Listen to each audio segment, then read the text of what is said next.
Welcome students. In this ongoing series of figure of speech, we are understanding important figures of speech every day.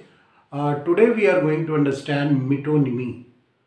What is metonymy? Most of you might be aware, but yet you are not very clear how it is used and how it should be identified in certain lines of the poem or in certain dialogues of the play, okay, wherever it is used. So let us understand metonymy. Metonymy, it means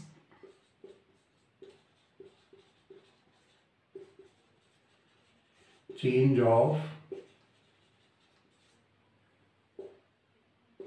Metonymy means simply the change of name. In this figure of speech, we designate a certain name to an object which is closely associated with it. We assign a name, we designate a name to an object, and this name is closely associated with the object. So let us see. Literally, it means change of name. It means change of name. This is the literal meaning. Change of name.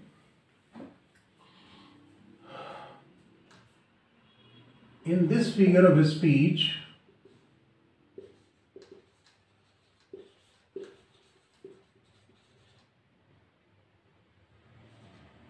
a name is designated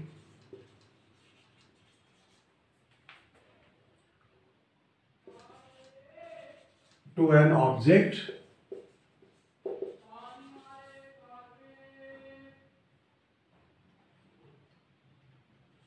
and it has a close association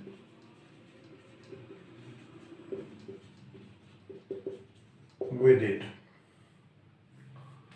Here we designate a name to an object and this name must have a close association with the object. So in metonymy this happens.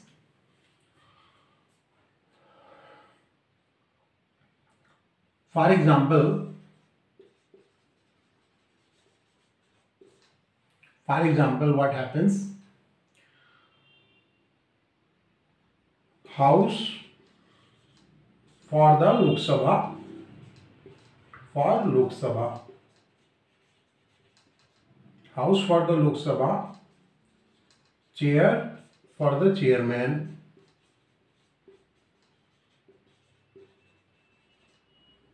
bench for the judges, Oval Office, President of USA, White House,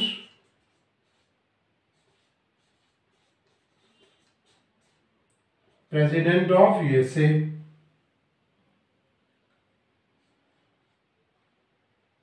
Washington,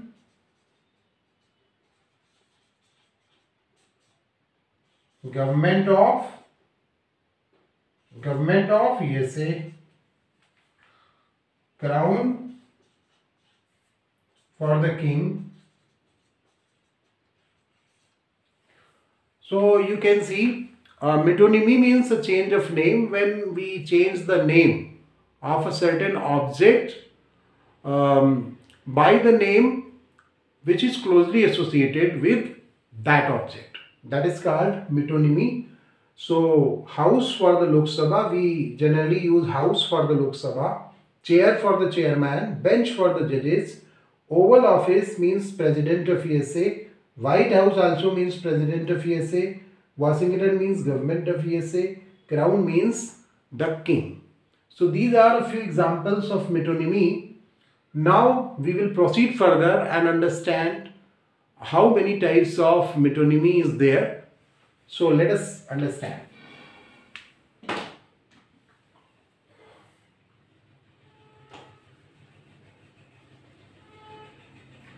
you know that there are a number of types. There are a number of types with which two objects are associated.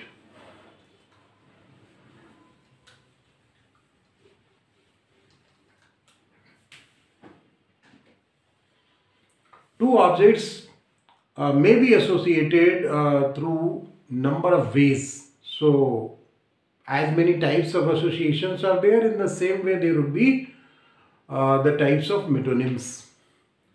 So, types of metonyms.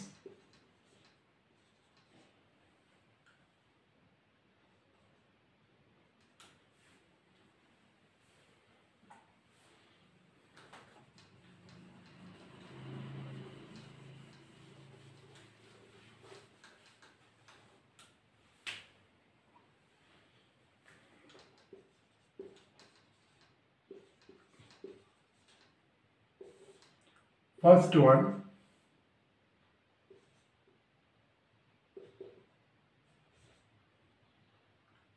sign for the person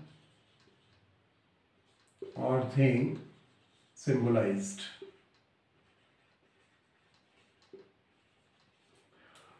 The first type of metonymy is based on the sign or the symbol that is associated with certain person or the object. As we have understood just now, a few examples like the chair for the chairman, the house for the Lok Sabha. So these are the examples of first one. Let us understand. He addressed the chair. He addressed the chair means the chairman, or we can say the speaker. You know that in parliament, the members of parliament address the chair. They don't address anybody else. They simply address the chair. Chair means the speaker, the chairman. In Lok Sabha, it is called speaker, and in Rajya Sabha, it is called chairman. So he addressed the chair. Another example, from cradle to grave. From cradle to grave. He struggled from cradle to grave means throughout his life. You can make a sentence, he struggled from cradle to grave. It means from his infancy to his death. So cradle and grave, these are the words associated with these main words. So this was the example of first type. Now see the second type. Here the container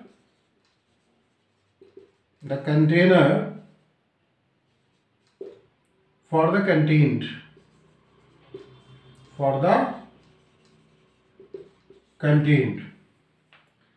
Example, the kettle boils. If we say the kettle boils, then kettle doesn't boil. What boils? The coffee, the tea that is inside the kettle. He has the best stable. He has the best stable. Stable, you know, it's a place where horses are kept. So stable is a reference to horse. In the same way, kettle refers to some tea or coffee.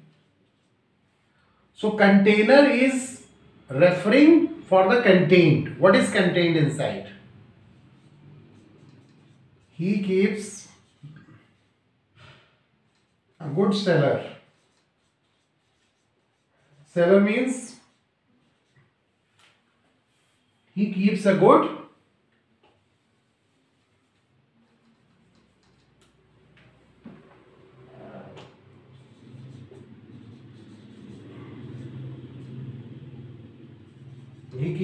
cellar.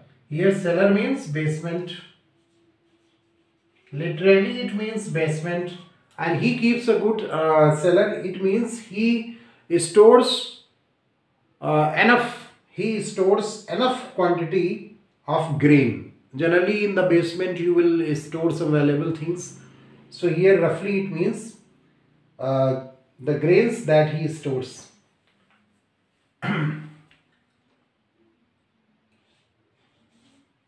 So these were the examples for this second type. Now we will understand some more types. So I hope you have understood. It is very well explained here. The kettle boils tea or coffee. For tea or coffee it is used here. So let us move over to the next type.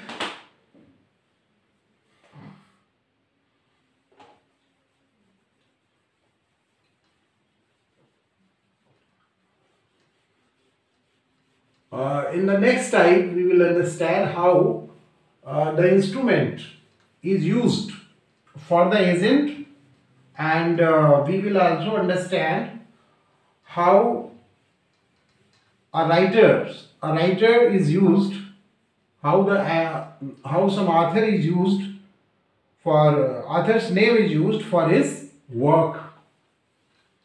So let us understand.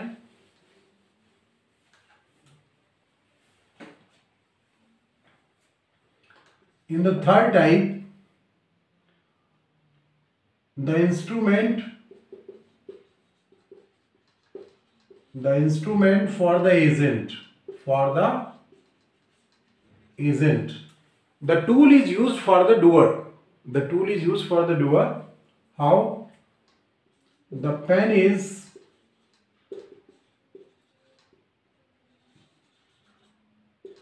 mightier than sword. The pen is mightier than sword. So here pen is a reference to the writer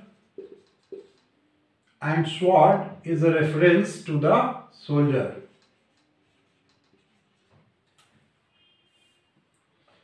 Next one, the author is used for his work. Example, I am reading Premchand nowadays.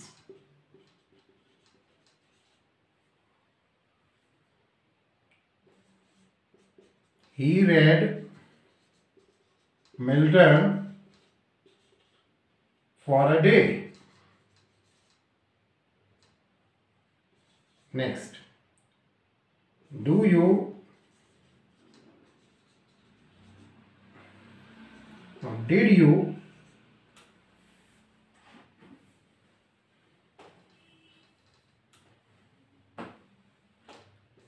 you study Euclid in your primary class? Now understand these examples. As I have already told you, the author is used for his work. I am reading Premchand nowadays. So here Premchand means the stories, the novels, the works of Premchand. He read Milton for a day. He read Milton for a day. So Milton means the poetry of Milton. Did you study Euclid? Euclid, you know that he was a famous Greek mathematician. So here it simply means maths. Did you study maths in your primary class or in your primary level? So here the author is used for his work. Similarly, here you can see the instrument for the agent. The pen is mightier than the sword. So here pen means writer and sword means soldier. So these are the instruments which are used for the agent who use them. Okay. Now let us see one more example. One more type, and in that we will see the example. So let us see.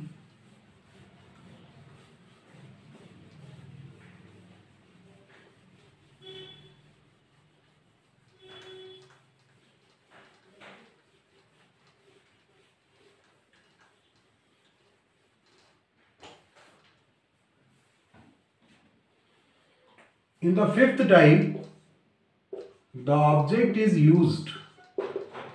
The object is used for the passion. For the passion or emotion.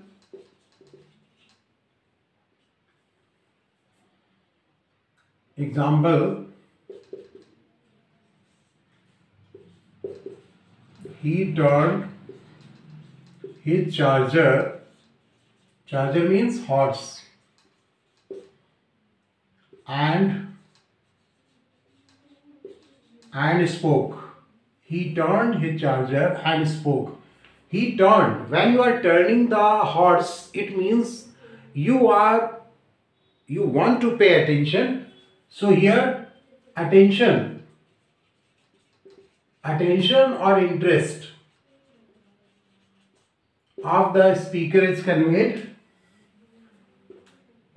See another example. He shook the bridle rein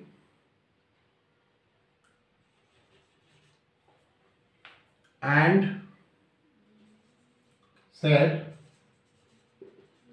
adieu forever.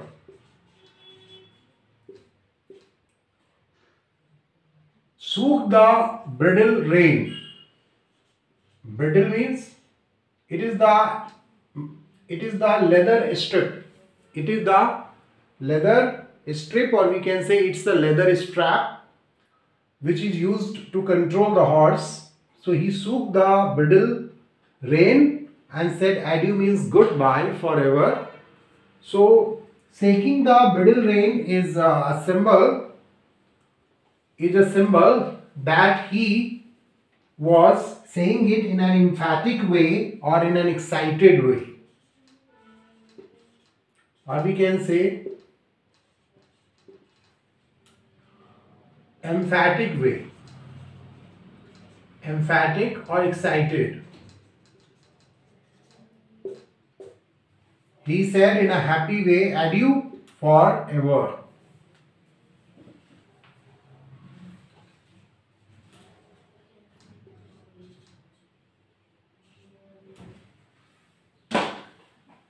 So this was the fifth one, passion, fifth type. So I hope you have understood what is metonymy, and we will understand quickly one more figure of speech which is called Synecdoche. Let us understand.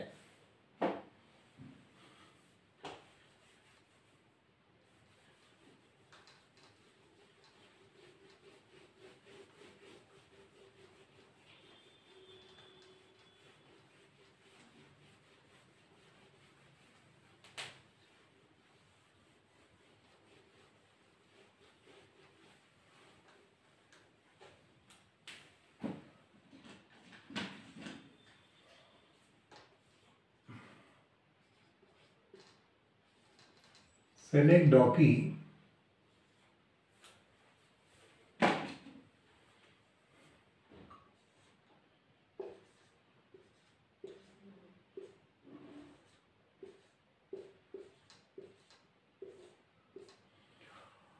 Synecdoche is a very important figure of speech, and in this what happens that a part is termed as the whole and the whole is termed as a part.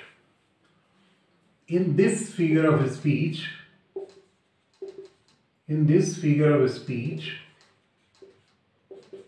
the part is designated as the whole, and the whole is designated means named as the part. Part means a small portion. Part means a small portion. So let us understand what is synecdoche. In synecdoche, what happens that a part is designated as the whole. A part is named as the whole. Whole means the whole object, and the whole object is also designated as the part. So let us understand it through examples. First one, when a part is designated as the whole. See example, he has many mouths to feed. He has many mouths to feed. So mouths actually means persons. Another example, uneasy lies the head that wears a crown.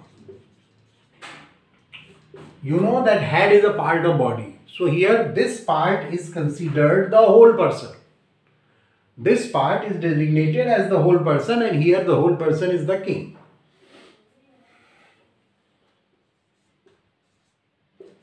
The whole city went out to see the match. The whole city went out to see the match. You know that whole city can't go to see the match.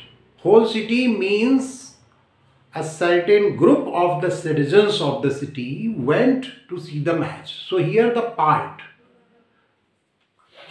Here it refers to the part.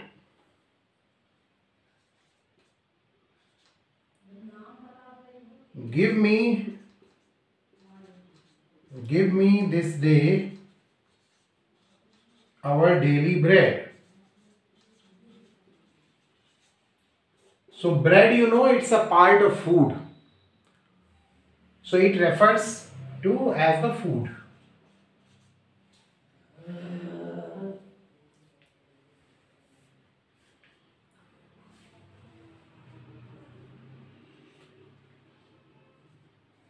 Now see another example, another type, when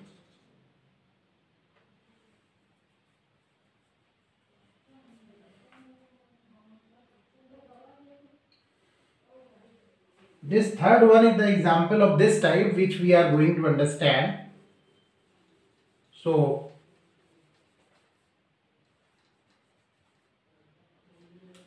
here I am writing one more example.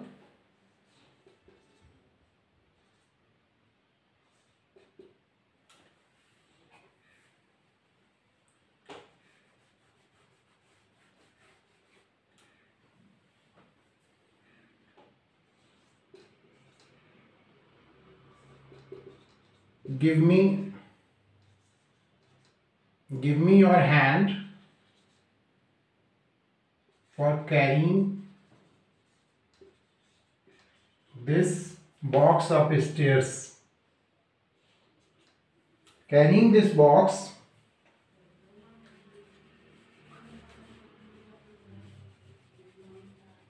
Give me your hand for carrying this box upstairs. Carrying this box upstairs. Here you can, here hand means he is asking you your full help. That means you go there fully.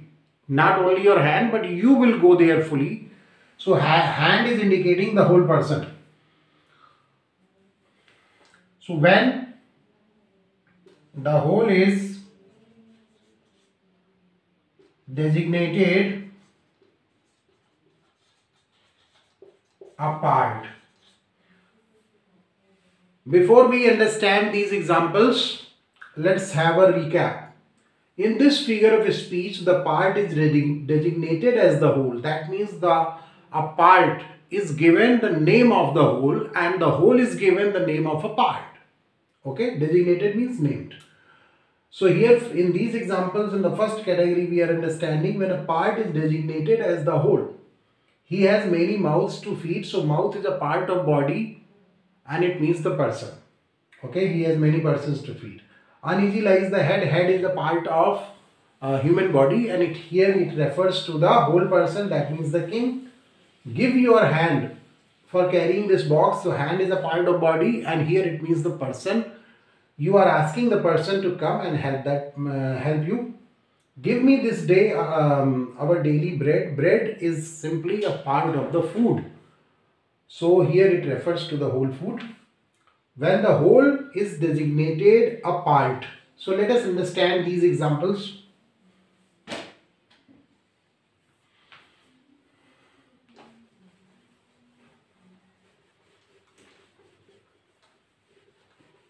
I will write the examples of this type, this second type. Here you just understand.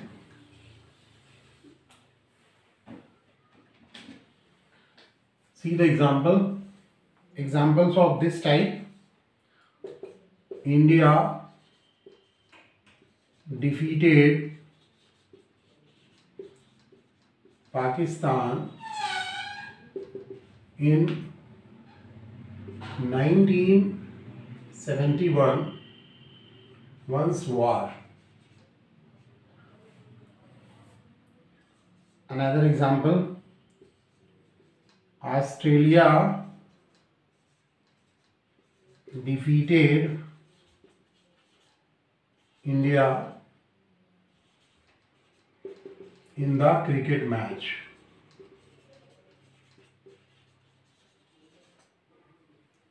See another example. The whole city went out to see the match. So here let us understand these examples. When we say India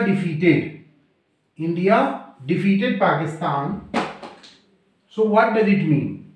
India means Indian Army and Pakistan means Pakistan Army. Okay, so here India is referring to a small part, that is the Indian Army. Pakistan is referring to a small part, Pakistan Army. Australia, it refers to Australian cricket team. Similarly, it refers to Indian cricket team. So here we can see that the whole is used for the part. The whole city. Here the whole city is used for a certain group of citizens who went to see the match. So it means a certain group of citizens. So I hope now it is very clear to you what is Synecdoche. How you will pronunciate it? Synecdoche.